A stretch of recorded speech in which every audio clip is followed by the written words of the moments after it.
ឲ្យសុំទៀតណានិយាយនេះឲ្យសុំទៀតទុកមុខមាត់ឲ្យអ្នកស្រុកយើងផងទុកមុខមាត់ឲ្យតំបន់យើងផងទុកមុខមាត់ឲ្យសាលារៀនផងទុកមុខមាត់ឲ្យប្រទេសកម្ពុជាផងពីព្រោះតែគេមកហើយគេយកទៅវិញគេផ្សព្វផ្សាយហើយតែដៃ1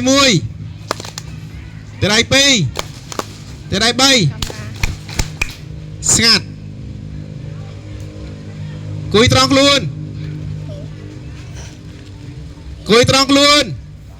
ដាក់ដៃលើតុភ្នែកសម្លឹងមកនេះតិចស្ដាប់មាត់ហាមនិយាយសុំម្ដងទៀតអញ្ចឹងសម្រាមអត់ត្រូវចោលពេលប្រាស់ទេយើងដឹងហើយអ្នកមកនេះមិនមែនខ្មែរទាំងអស់ទេគឺមានជនបរទេសតែគេទៅវិញគេផ្សព្វផ្សាយហើយគេថាអូនៅតំបន់យើងនេះតំបន់បលាំងនេះអត់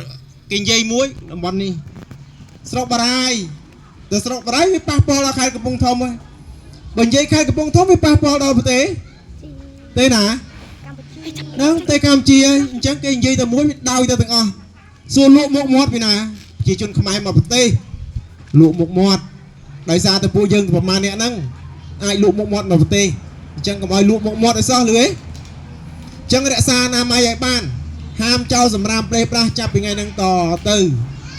មិនថាអត់ធ្វើថ្ងៃហ្នឹងស្អែកធ្វើទៀតទេណាអត់ទេណាគឺអត់ធ្វើទេគឺឈប់ចោលប្រេះប្រាស់រហូតហើយមួយទៀតជំរាបមិនថ្ងៃហ្នឹងមកទទួលប្រព័ន្ធទួលអំណោយស្អែកជប់មករៀនទេអត់ទេណាយើងនៅរៀននៅសប្តាហ៍ក្រោយមួយសប្តាហ៍ទៀតបានយើងប្រកាសលទ្ធផលហើយឈ្មោះឡើងថ្នាក់ពីណាត្រូវឡើងពីណាត្រូវរៀនត្រួតថ្នាក់ឬក៏ពីណាត្រូវប្រឡងឡើងថ្នាក់តើនៅហ្នឹងហើយយើងត្រូវរៀនមកទឹកទៀតព្រមតែមកទឹកទៀតទេអត់តែខ្យល់ទេណាអត់អីណាហ្នឹងហើយអីទេផាយតិចទៀតគេនឹងដល់ឡានអីដឹងទេយើងតាមបានដឹងទៅមួយចលានថ្ងៃហ្នឹងទៅមកទៅមកអត់ជាប់ទេចុកក្បាលបន្តិចឃើញទៅភើឲ្យគាត់ចង់លេងចង់កន្លែងគាត់នៅណា